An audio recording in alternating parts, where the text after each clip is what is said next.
Good morning. How's everybody doing today? I'm just going to give it a minute, see who's going to join me this morning. Not too early yet. So, for those of you who are joining me and maybe you don't know who I am, my name is Kelsie Michaud, and I am a certified health and life coach, and I help people to gain control of emotional eating so that they can feel healthy and confident as they make peace with food in their body. And today's video is going to be about how to trust your hunger and make peace with food, and how to actually know you're hungry, how to recognize that hunger. Hi Cassandra, how are you? Thanks for joining us this morning. So let's just jump right in because, hi Allie, I'm so glad you're able to make it. How are you? So you want to know, why you can't seem to make peace with food without feeling out of control sometimes. I've had people tell me that they gave intuitive eating a try only to find out that it didn't work for them. And, they usually end up saying something like, I tried intuitive eating, but it just made me feel more out of control. I just can't have whatever I want because then I'll end up eating, the cake and the cookies and the chocolate all day long. And you know yourself, and you need rules. And hi Callie, how are you? Thanks for coming on. So maybe you know that you need some rules around food, and this all reverts back to dieting, back to the rules and restrictions, and then you continue the diet, eat, repent, repeat cycle. So, one of the biggest misconceptions about intuitive eating is that you can eat whatever you want, whenever you want. Well, that can lead you to just maybe feeling out of control with food, and that's going to create frustration. You're going to feel really frustrated, and it's just not going to work for you. That's not sustainable. So let's see, Allie, I'm doing well, sitting here with your little kitten, and today has been much better. I love it. I'm so glad that you're feeling better and that you're doing so much better this week. Allie is, I hope you don't mind, Allie is one of my clients, and she's just doing a phenomenal job. She's, showing up for herself, and she's following through, and I'm so excited for her. So if you have tried intuitive eating before, and if it did make you feel out of control, I have a few things that you really need to know before you can actually make that peace with food. So I see Callie. Oh, you're saying thank you. Oh, thank you. I wouldn't be here if you guys weren't here. So thank you for being here and joining me. Cassandra, needing this in a big way this morning. Thank you much, my friend. Oh, well, thank you, Cassandra, for being here. So number one, the first thing you need to do is leave those diets behind, and for good. You need to get rid of them and get rid of that diet mentality. Hi, Kalina, thank you for coming on. And if you're secretly hoping to maybe use intuitive eating as a weight loss tool, it will become just another diet for you, because there's so many other factors that will override you trying to hear those internal cues, such as like your weight and your guilt and the food rules and maybe your pant size, and that brings you back to those dieting behaviors again. There's that vicious cycle just going around. So there's things like restriction and then the binging, and then just trying to compensate for all of this. So you absolutely have to get that dieting mentality just out of your brain. If you want the intuitive eating to work, if that's something that you would like as your goal, maybe in the future, or maybe you're trying it now. But either way, you need to get that dieting mentality out of the way.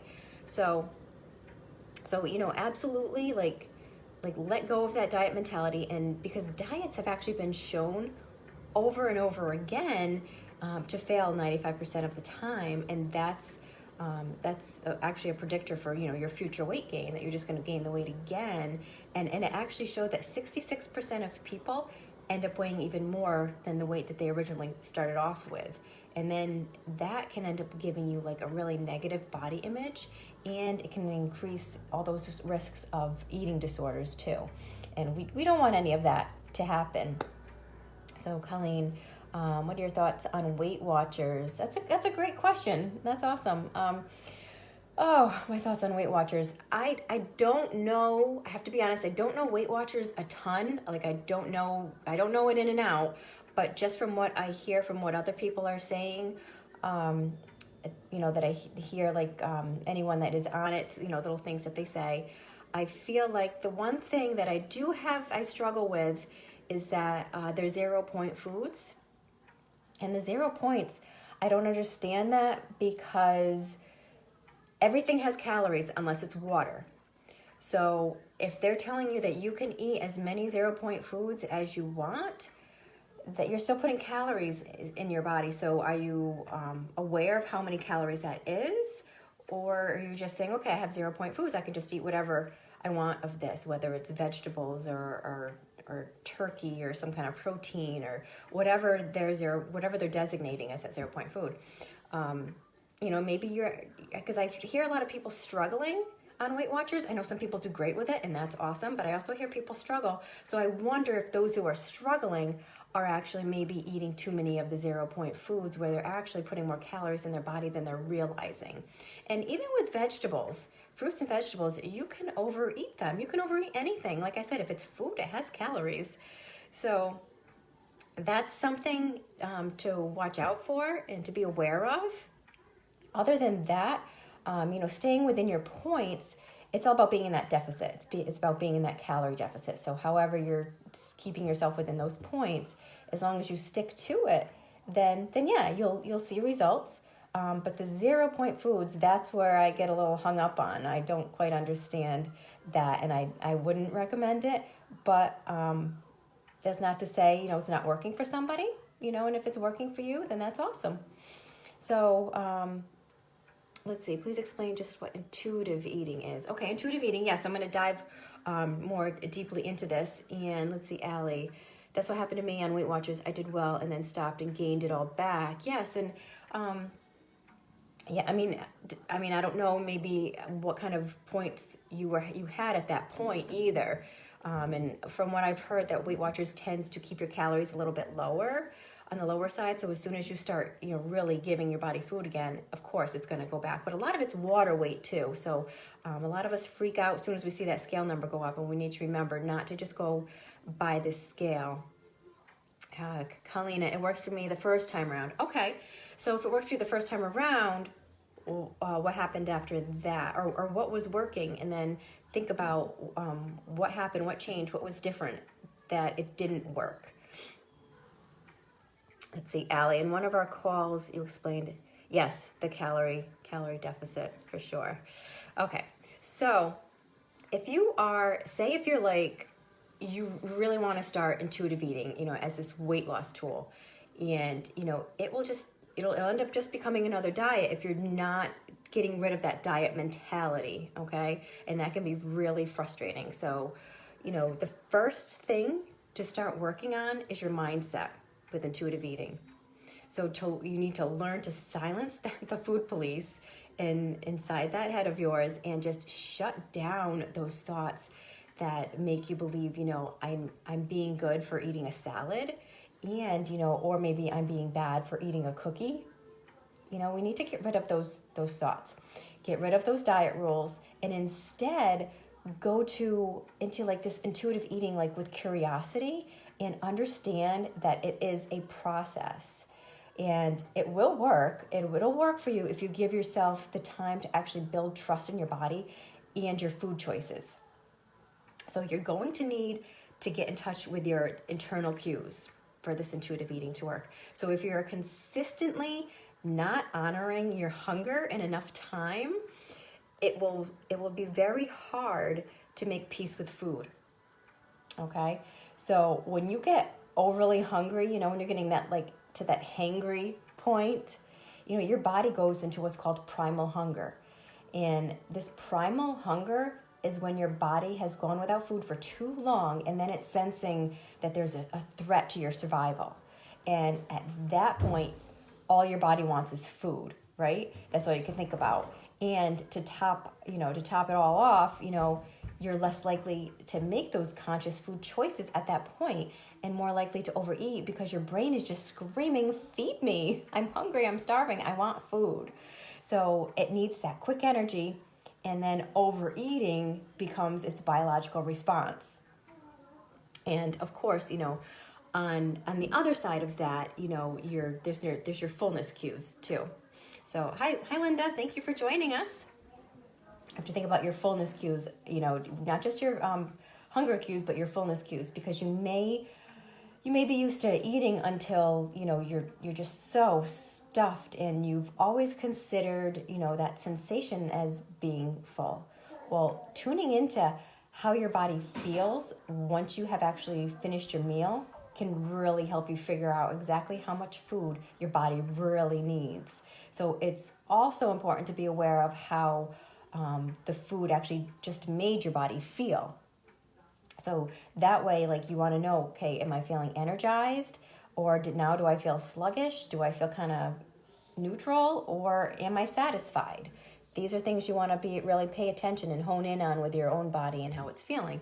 So you really want to get in touch with your hunger and your fullness cues and honor them in enough time so that you can start to depend on them, and so that you really understand that, okay, I really am starting to get hungry right now, or it lets you know when you need to eat and exactly how much is enough. And Allie can attest to this because we've talked about this. And you want to start eating, say, on a scale of 1 to 10. 10 is when, say, you're so starving you'll eat absolutely anything, nothing else matters but food. Well, you don't want to get to that point, and you want to start eating when your number is much lower on that scale, at a 2. You're starting to feel hungry. Okay, I need to start fueling my body. And then you're less likely to overeat. And then when you're honoring your fullness, well, use that same 1 to 10 scale, and you don't want to eat till you're so stuffed you need to unbutton your pants at a level 10. You don't want to get there.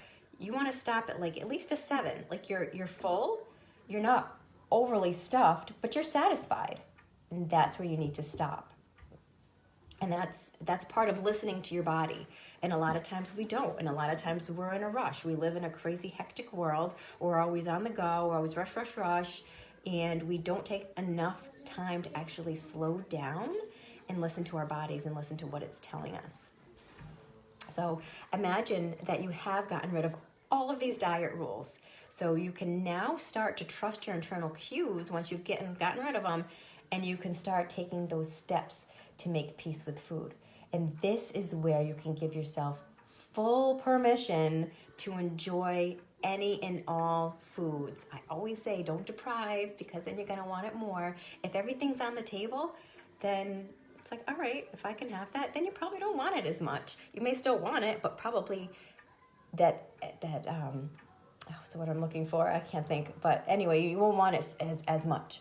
So allowing just full permission is essential, because our brains like to keep it fresh, and restricting foods or telling ourselves that we shouldn't, be having something or certain something that you're always, maybe it's a trigger food for you. If you're telling yourself that you can have it, you're if you're not doing that, then you're keeping that in a novel state. So when you do eat that so-called off-limit food, then it only heightens that reward experience for it. And when you know that you could actually enjoy something at any time, then there's no urgency for it. And there's no eat it all while you can, because you're feeling like you're never going to be able to have it again. That you got to get rid of that mentality, because it's always available. So if it's always available, then you're not freaking out for it or stressing your body out about it. So instead, you want to start making food decisions by asking yourself some questions. Now, these questions would be something like, do I really want this? Or how will I feel after? And am I even hungry? Or, or how full am I? Remember, honoring your fullness. And will I enjoy it more if I wait until a little bit later? Or am I craving it because it tastes good or because I'm stressed out? So those are all things to ask yourself and to really think about. And that comes into play with like really slowing down again. If we don't slow down, we're not going to even give ourselves a chance to ask ourselves these questions. Hi, Claire. Thank you for coming on. So this is actually called attunement. You're tuning in to your body and what it needs. So you can eat whatever you want, but the most important part is that, it's on a condition that you tune into your body and how your body feels and actually understand where your desire for that food is coming from. So if you have a desire to eat, but you're not even hungry, most likely this desire for food is for emotional reasons rather than physical. And eating for emotional reasons is not intuitive eating. So it's very much the opposite. That's where you need to figure out, what your real need is, which likely isn't food.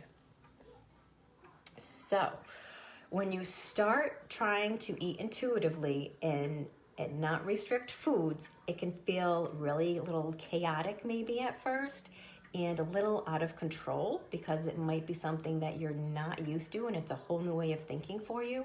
So your goal is to remove that power that these foods have on you so that you can make the choices using your internal versus your external cues. Does that make sense? Let me know if that makes sense for you. So what you want to do, I'm going to go through a whole list of what to do in just a moment, but what you want to do is to habituate yourself to foods that you view as bad or off limits, or maybe just, like I said, your trigger foods. So habituation actually means you remove the novelty of that food so it becomes just another food choice to make.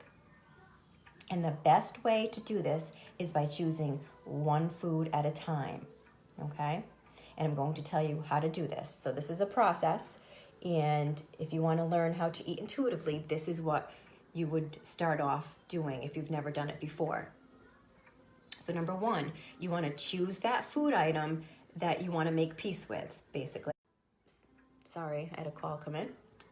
But you want to be very specific with that food, okay? And this could be, your favorite donut. It could be a piece of pizza. It could be a particular cookie. Whatever your thing is, that's what maybe you could start with, okay? Next, you want to schedule a time to eat it. So make sure you're feeling safe. Maybe you want to be alone or, have the food outside of the home. Or, you really want to make sure at that point that you're not overly hungry and make sure that you're staying present within that moment. And next, before you eat, you want to check in. So check in with yourself. Notice how you feel about eating this particular food. Are you excited? Are you nervous? Are you a little worried? What's to happen? What's to come? And then next, while you're eating, you want to check in again.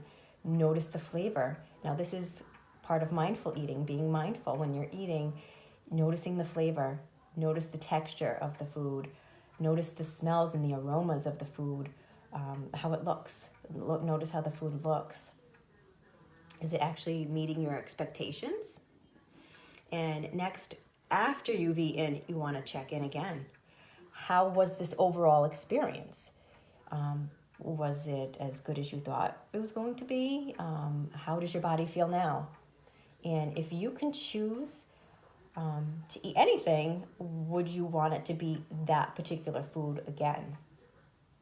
And next, you want to keep doing this whole sequence that I just explained. Keep doing this exercise with the same food until you reach the point of habituation. So that's when that novelty and the excitement is going to eventually just wear off for that particular food.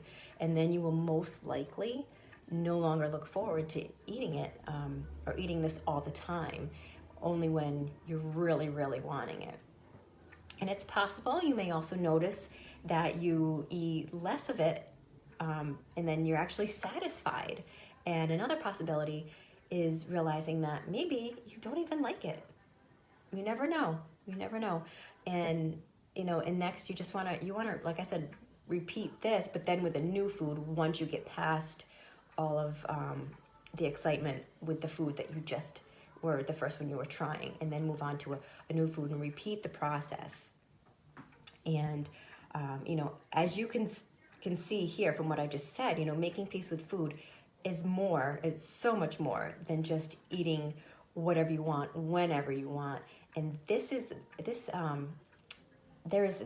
so much that goes into this, because you really need to be aware, which makes the difference to your behavior around food.